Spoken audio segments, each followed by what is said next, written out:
Bonjour tout le monde. Alors, comme d'habitude, je vous lis l'extrait de l'évangile tel qu'il m'a été révélé de Maria Valtorta. Que je rappelle, comme à chaque fois, qui est Maria Valtorta, mystique italienne qui a reçu pendant la Seconde Guerre mondiale des visions de Marie et de Jésus. Ces visions étaient tellement douloureuses pour son corps et son âme qu'elles sont dans le désordre parce que Jésus, des fois, il lui mettait des visions difficiles et des fois des visions plus faciles pour adoucir les douleurs. En tant que mystique, généralement, vous savez, il souffre énormément.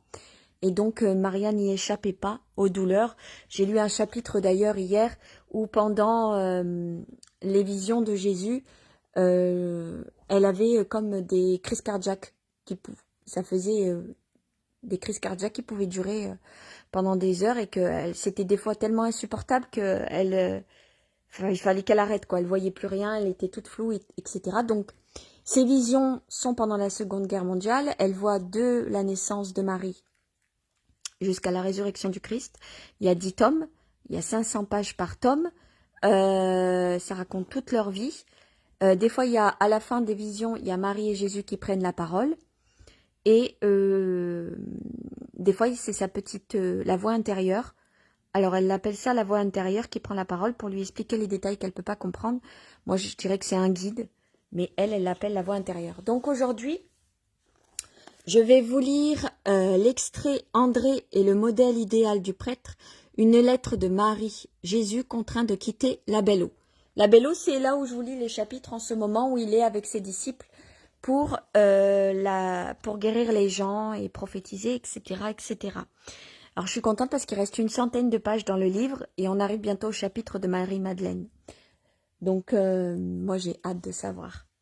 Donc je commence. La vision date du 18 mars 1945. Pas le moindre pèlerin à la Belle Eau. Cela paraît étrange de la voir ainsi. Sans bivouac, de gens qui restent une nuit, ou moins, ou au moins qui prennent leur repas dans la cour ou sous l'appentis. Tout n'est que propreté et ordre aujourd'hui, sans aucun de ces détritus qu'une foule laisse derrière elle. Les disciples s'occupent à des travaux manuels, certains tressent l'osier pour en faire de nouvelles nases, d'autres s'affairent à de petits travaux de terrassement et de canalisation des eaux, des toits pour qu'elles ne stagnent pas dans la cour. Debout au milieu d'un pré, Jésus émiette du pain pour les passereaux. Pas le moindre être vivant à perte de vue, bien que la journée soit sereine. Alors je voudrais faire juste une petite aparenté. Souvent dans le livre, Jésus il pleure. Alors il pleure énormément. Alors les disciples lui demandent pourquoi vous pleurez, pourquoi tu pleures mon maître? Et il lui explique que c'est tous les péchés que les gens font, ça lui fait mal à son corps et à son âme. Donc en fait tous les mensonges, les vols que chacun d'entre nous puisse connaître, c'est comme une épée enfoncée dans son cœur. Littéralement c'est ça qu'il ressent. Peut-être même encore plus. Je reprends la lecture. De retour de quelques tâches, André s'approche de Jésus. Paix à toi, maître. À toi aussi, André. Viens ici un peu avec moi. Tu peux rester auprès des oiseaux? Tu es comme eux. Mais vois-tu, quand ils savent que celui qui les approche les aime, ils n'ont plus peur. Regarde comme ils sont confiants, tranquilles et joyeux. Tout à l'heure, ils étaient presque à mes pieds. Maintenant que tu es là, ils sont en alerte. Mais regarde, regarde. Voici ce passereau plus hardi qui s'approche. Il a compris qu'il n'y a pas de danger. Et derrière lui, voilà les autres. Vois-tu comme il se régale à satiété? N'est-ce pas la même chose pour nous aussi? Les enfants du Père, il nous rassasie de son amour. Et quand nous sommes sûrs d'être aimés et d'être appelés à son amitié, pourquoi avoir peur de lui et de nous? Son amitié doit rendre audacieux, même devant les hommes. Sois-en sûr. Seul celui qui a une mauvaise conduite doit avoir peur de son semblable, pas injuste comme toi. André rougit et garde le silence. André, il me fait rire parce qu'à chaque fois qu'il veut prendre la parole ou que quelqu'un le parle, il rougit comme Il rougit comme une... il rougit en fait. Il est tellement timide que ça me fait toujours rire. Enfin bref. Il faudrait vous unir, Simon et toi, vous fondre ensemble, puis vous refaire. Vous seriez parfaits. Et pourtant, tu as beau être si dissemblable de Pierre au début, si je te dis que tu seras parfaitement égal à lui à la fin de ta mission, le croiras-tu? Puisque tu le dis, c'est certain. Je ne me demande même pas comment cela pourrait se faire, car tout ce que tu dis est vrai, et je serais content d'être comme Simon, mon frère, parce que c'est injuste, et qu'il te fait plaisir. Il est droit, Simon. Je suis si content qu'il soit brave, courageux, fort, mais les autres aussi. Pas toi? Oh, moi? Toi seulement tu peux être content de moi, et me rendre compte que tu travailles sans bruit, et plus profondément que les autres.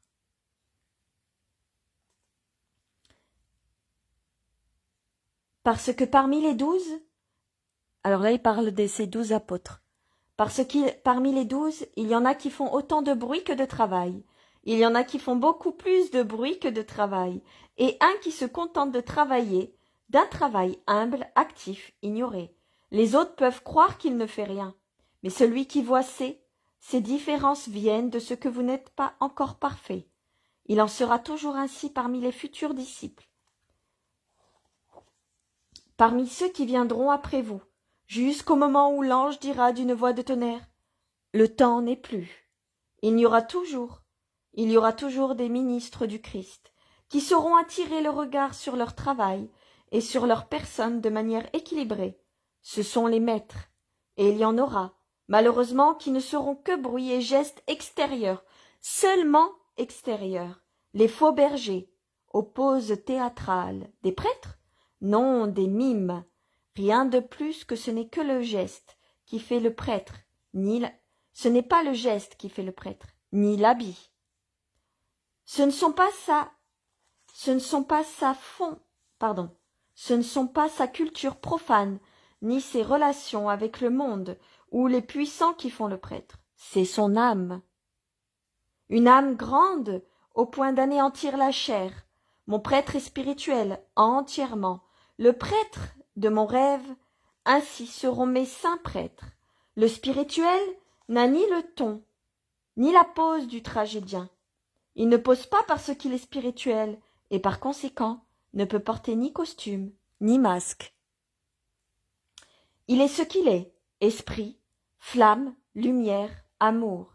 Il s'adresse aux âmes, il parle par la pureté des regards, de ses actes, de ses paroles et de ses œuvres. L'homme regarde et il voit quelqu'un qui lui est semblable. Mais au-delà et au-dessus de la chair, que voit-il? Quelque chose qui freine sa démarche pressée, qui le fait réfléchir et conclure. Cet homme, mon semblable, n'a de l'homme que de l'extérieur. Il a l'âme d'un ange. Et s'il est incroyant, il conclut, grâce à lui, je crois qu'il y a un Dieu et un ciel. Si c'est un débauché, il dit, cet homme mon égal a un regard céleste. Je retiens ma sensualité pour ne pas les profaner. Si c'est un avare, il décide, à l'exemple de celui qui n'est pas attaché à la richesse, je cesse d'être cupide. Et si c'est un homme coléreux, féroce devant cette douceur, il devient un être plus paisible. Voilà quelle peut être l'influence d'un saint prêtre. Sois-en bien sûr. Il y aura toujours parmi les prêtres des saints qui sauront encore mourir pour l'amour de Dieu et du prochain. Mieux, ils sauront le faire si discrètement, après avoir pratiqué la perfection pendant toute leur vie, avec une pareille discrétion que le monde ne les remarquera même pas. Mais si le monde ne devient pas tout entier impur et idolâtrie, ce sera grâce à eux, les héros du silence et de l'activité fidèle. Et ils auront ton sourire, pur et timide, car il y aura toujours des André, il y aura toujours, grâce à Dieu, et pour le bonheur du monde. Je ne croyais pas mériter ces paroles. Je n'ai rien fait pour me les attirer. Tu m'as aidé à attirer un cœur à Dieu. Et c'est le second que tu amènes à la lumière. Oh! Pourquoi a-t-elle parlé? Elle m'avait promis. Personne n'a parlé. Mais moi, je sais. Quand nos compagnons se reposent, épuisés, il y en a 3 qui veillent à la belle eau. L'apôtre, à l'amour silencieux et actif à l'égard de ses frères pécheurs, la personne que son âme aiguillonne vers le salut, et le Sauveur qui prie et veille, qui attend et espère. Mon espoir, c'est qu'une âme trouve son salut. Merci, André. Continue, et sois-en béni. Ô maître, n'en dis rien aux autres. De seul à seul, quand je m'adresse à une lépreuse sur une plage déserte, ou ici une personne dont je ne vois pas le visage, je sais encore m'y prendre un tout petit peu. Mais si les autres l'apprennent, surtout Simon, et s'il veut venir, moi je ne sais plus rien faire. Toi non plus, ne viens pas, parce que j'ai honte de parler devant toi. Je ne viendrai pas. Jésus ne viendra pas, mais l'Esprit de Dieu t'a toujours accompagné. Allons à la maison, on nous appelle pour le repas. Et tout prend fin entre Jésus et le doux disciple. Ils sont encore en train de manger et déjà les lampes sont allumées, car la nuit tombe très vite. En outre, la bise invite à garder la porte fermée, mais on frappe et la voix joyeuse de Jean se fait entendre. « Bon retour, vous avez fait vite. Qu'y a-t-il donc? Comme vous êtes chargés. » Tout le monde parle à la fois. Tous aident les trois hommes à décharger les sacs très lourds qu'ils portent sur les épaules.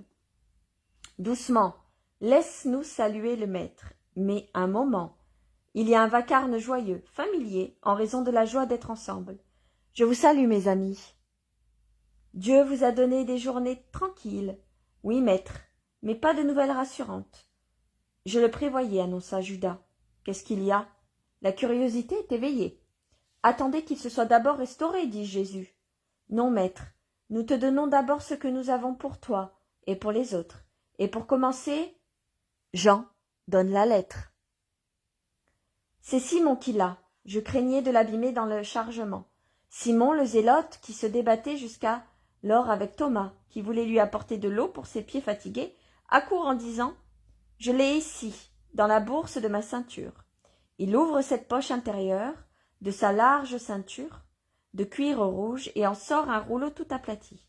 « C'est de ta mère. » Quand nous avons été près de Béthanie, nous avons rencontré Jonatas, qui allait chez Lazare, avec la lettre et beaucoup d'autres choses. Jonatas va à Jérusalem, car Cousa remet en ordre son palais. Peut-être qu'Hérode se rend à Tibériade, et Cousa ne veut pas voir sa femme près d'Hérodiade, explique Judas, tandis que Jésus défait les nœuds du rouleau et le déroule. Les apôtres bavardent pendant que Jésus lit un sourire, bienheureux le message de sa mère. « Écoutez, dit-il ensuite, il y a aussi quelque chose pour les Galiléens. Ma mère écrit. » Marie écrit la lettre. « Ah, Jésus, mon doux fils et Seigneur, paix et bénédiction. Jonatas, serviteur de son Seigneur, m'a apporté de gentils cadeaux, de la part de Jeanne, qui demande des bénédictions à son Sauveur pour elle, pour son époux et toute sa maison. Jonatas m'apprend que sur l'ordre de Cousa, il va à Jérusalem, avec mission de rouvrir son palais de Sion. Je bénis Dieu de cela, car je peux te transmettre mes paroles et mes bénédictions. Marie, femme d'Alphée, donc la belle-sœur de la Vierge Marie, et Salomé envoient aussi à leur fils baisers et bénédictions. Et puisque Jonatas a été bon, outre mesure, il y a aussi les salutations de la femme de Pierre et de son mari lointain, et même des familles de Philippe et de Nathanaël. Toutes vos femmes, ô chers hommes lointains, grâce à leurs travaux d'aiguille, de métiers à tisser et au jardin, vous envoient des vêtements pour ces mois d'hiver et du doux miel, vous recommandant de le prendre avec de l'eau bien chaude pendant les soirées humides. Prenez bien soin de vous. C'est ce que les mères et les épouses me disent de vous recommander. Et je vous les transmets. Je le dis aussi à mon fils. Nous ne sommes pas sacrifiés pour rien, croyez-le bien. Profitez des humbles cadeaux que nous, qui sommes les disciples des disciples du Christ, donnons aux serviteurs du Seigneur, et donnez-nous seulement la joie de vous savoir en bonne santé. Maintenant, mon fils bien-aimé, Je pense que depuis presque un an, tu n'es plus tout à moi, et il me semble d'être revenu au temps où je te savais déjà là, car je sentais ton petit cœur battre dans mon sein. Mais je pouvais dire aussi que tu ne l'étais pas, puisque tu étais séparé de moi par une barrière qui m'empêchait de te caresser ton corps bien-aimé. Et je pouvais seulement adorer ton esprit. Ô mon cher fils, adorable Dieu, maintenant aussi je sais que tu es ici, et que ton cœur est à l'unisson du mien. Jamais séparé de moi-même, s'il est au loin, mais je ne puis te caresser, t'entendre, te servir, te vénérer, mais si du Seigneur et de sa pauvre servante. Jeanne voulait que j'aille chez elle pour ne pas rester seule pendant les fêtes de lumière. J'ai cependant préféré rester ici, avec Marie, pour allumer les lampes, pour moi et pour toi. Mais même si j'étais la plus grande reine de la terre, et si je pouvais allumer des dizaines de milliers de lampes, je serais dans la nuit, parce que tu es absent. En revanche, j'étais dans la parfaite lumière, dans cette grotte obscure, quand je t'avais sur mon cœur. Lumière, ah lumière, et lumière, lumière à moi, et lumière du monde. Ce sera la première fois que je me dis, aujourd'hui, mon enfant a une année de plus, sans l'avoir auprès de moi, et ce sera plus triste que ton premier anniversaire à Matarea. Mais tu accomplis ta mission, et moi la mienne, et tous les deux, nous faisons la volonté du Père, et travaillons pour la gloire de Dieu. Cela essuie toute larme. Cher fils, je comprends ce que tu fais. D'après ce que l'on me rapporte, comme les flots de la mer libre apportent la voix du large jusqu'à l'intérieur d'une baie solitaire, éclose ainsi l'écho de ton saint travail pour la gloire du Seigneur, parvient dans notre tranquille maisonnette, jusqu'à ta maman, qui s'en réjouit et tremble en même temps, car si tous parlent de toi, ils n'ont pas les mêmes sentiments. Des amis et des gens qui ont profité de tes bienfaits viennent de me dire « Béni soit le Fils de ton sein », mais il vient aussi certains de tes ennemis qui blessent mon cœur en disant qu'il soit anathème. Mais je prie pour ces derniers, car ce sont des malheureux, encore plus que les païens, qui viennent me demander « Où est le mage, le divin ?» et ne savent pas que dans leurs erreurs, ils disent une grande vérité, car vraiment tu es prêtre, et grand, selon le sens qu'avait ce mot dans notre ancienne langue, et tu es divin, mon Jésus. Alors je te les envoie en disant « Il est à Béthanie », car je pense que c'est ce que je dois dire, jusqu'à ce que tu me donnes d'autres instructions. Et je prie pour ceux qui viennent chercher le salut, pour ceux qui est mortel, afin qu'ils puissent le trouver, pour leurs âmes qui est éternelle. Je t'en prie, ne t'afflige pas de ma douleur, elle est compensée par toutes les joies que m'apportent les paroles de ceux dont tu as guéri l'âme et la chair. Mais Marie a eu et a encore une douleur plus forte que la mienne. Ce n'est pas à moi seulement que l'on parle. Joseph, fils d'Alphée, veut que tu saches qu'il a été arrêté au cours d'un récent voyage d'affaires et qu'il a fait à Jérusalem, et menacé à cause de toi. C'étaient des hommes du grand conseil. Je pense qu'il leur avait été signalé par quelque grand d'ici. Sinon, qui pouvait savoir que Joseph était le chef de famille de ton frère? Et ton frère. Je te rapporte cela parce que je dois obéir en tant que femme. Mais pour mon compte, je te dis, je voudrais être près de toi pour te réconforter. Mais après cela, prends ta décision. Toi, la sagesse du Père, sans tenir compte de mes larmes. Sinon, Simon, ton frère, était presque décidé à venir après cette affaire, et avec toi, mais la rigueur de la saison l'a retenu, et davantage encore la crainte de ne pas trouver, car on nous a dit d'un ton menaçant que tu ne peux rester là où tu es. Alors, entre parenthèses, quand elle dit ton frère, c'est juste un mot pour dire Marie, elle considère tous les disciples comme ses frères, comme ses fils, pardon. Mais ce n'est pas les enfants biologiques de Marie, ni les frères biologiques de Jésus. Mon fils, mon fils, mon fils adoré et saint, je me tiens les bras étendus comme Moïse sur la montagne, afin de prier pour toi, dans la bataille contre les ennemis de Dieu, et tes ennemis, mon Jésus que le monde n'aime pas. Ici, Lia, femme d'Isaac, est morte, et j'en ai éprouvé du chagrin, car elle avait toujours été pour moi une bonne amie. Mais ma plus grande peine, c'est toi, qui es loin et qu'on n'aime pas. Je te bénis, mon fils, et de même que je te donne paix et bénédiction, je te prie de les donner à ta maman. Ils viennent jusqu'à cette maison, ces effrontés, s'écrie Pierre. Et Jude s'exclame. Joseph pouvait se le garder pour lui, cette nouvelle, mais il était pressé de le faire connaître. Le cri d'une hyène n'effraie pas les vivants, dit sentencieusement Philippe. Le malheur, c'est que ce ne sont pas des hyènes, mais des tigres. Ils cherchent une proie vivante, réplique Judas, et se tournant vers Simon le zélote, dis ce que nous avons appris. Oui, maître, Judas avait bien raison de craindre. Nous sommes allés chez Joseph d'Arimathie et chez Lazare, et là, comme tes amis déclaraient. Ensuite, Judas et moi, comme si j'étais l'un de ses amis d'enfance, chez certains de ses amis de Sion, et Joseph et Lazare te disent de partir, tout de suite pendant ces fêtes. N'insiste pas, maître, c'est pour ton bien. Les amis de Judas ensuite ont dit « Attention, on a déjà décidé de venir le surprendre pour l'accuser. » Et cela, précisément, en ces jours de fête, où il n'y a pas de monde, qu'il se retire quelque temps pour tromper ses vipères. La mort de Doras a excité leur venin et leur peur. La peur leur fait voir des choses qui n'existent pas, et la haine les fait aller jusqu'au mensonge. Ils savent tout sur notre compte, c'est odieux. Ils défigurent tout, ils exagèrent tout, et quand cela ne leur paraît pas suffisant pour maudire, ils inventent.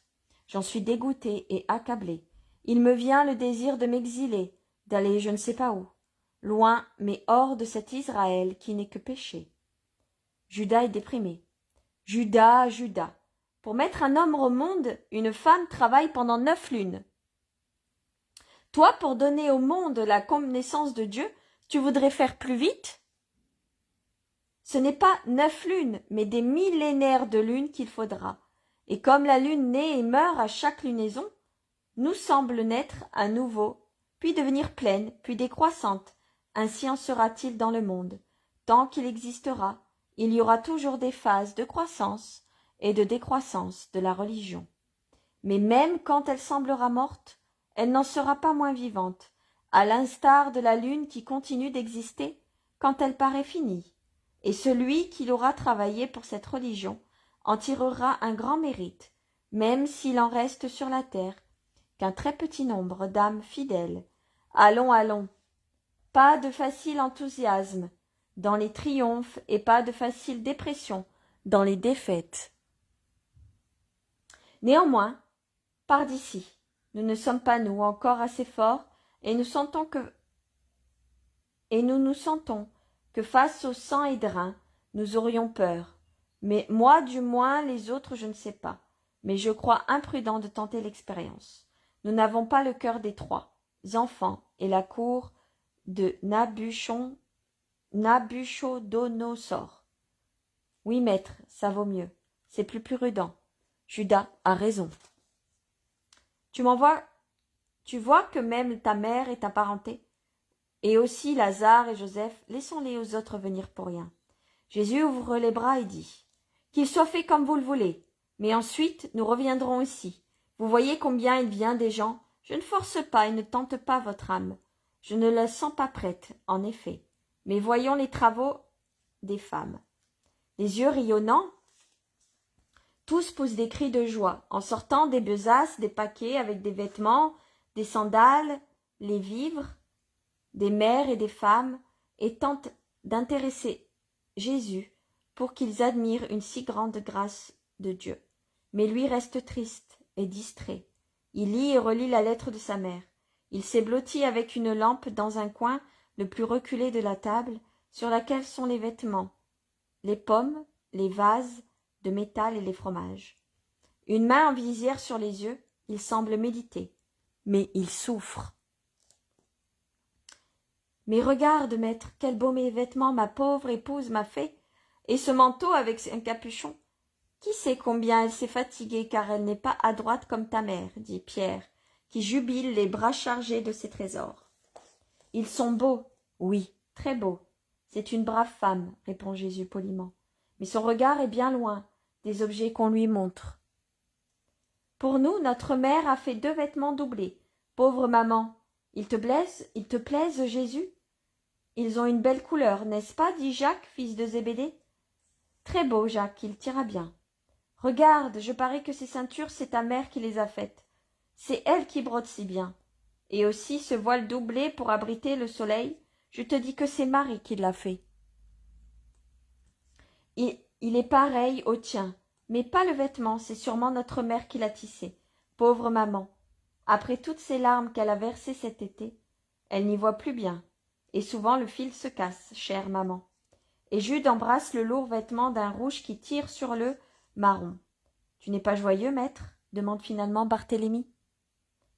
Tu ne regardes même pas les choses que l'on t'envoie. Il n'est peut-être, réplique Simon le zélote. Je réfléchis. Mais refaites les paquets. Mettez tout en place. Ce n'est pas le moment de se faire prendre, et on nous prendra pas. Quand la nuit sera avancée, au clair de lune, nous irons à Doko, puis à Béthanie. Pourquoi à Doko? Parce qu'il y a une femme qui meurt et qui attend de moi sa guérison. Ne passons-nous pas chez le régisseur? Non, André, chez personne. Ainsi personne n'aura besoin de mentir, en prétendant ne pas savoir où nous sommes. Si vous tenez à n'être pas poursuivi, moi je tiens à ne pas créer d'ennui à Lazare. Mais Lazare t'attend, et nous allons chez lui. Ou plutôt, Simon, nous logerais-tu dans la maison de ton vieux serviteur? Avec joie, maître. Tu sais tout désormais. Je puis donc te dire, au nom de Lazare, en mon nom, et au nom de celui qui s'y trouve, elle est à toi. Allons, faites vite pour que nous arrivions à Béthanie avant le Shabbat. Et pendant que tout se disperse avec des lanternes, afin de faire le nécessaire pour le départ imprévu, Jésus reste seul. André rentre, s'approche de Jésus et lui dit « Et cette femme, je regrette de l'abandonner maintenant, qu'elle est toute prête à venir. Elle est prudente, tu l'as vue. Va lui dire que nous reviendrons dans quelque temps, et qu'en attendant, elle se souvienne de ses paroles. Des tiennes, Seigneur, je ne lui ai dit que tes tiennes.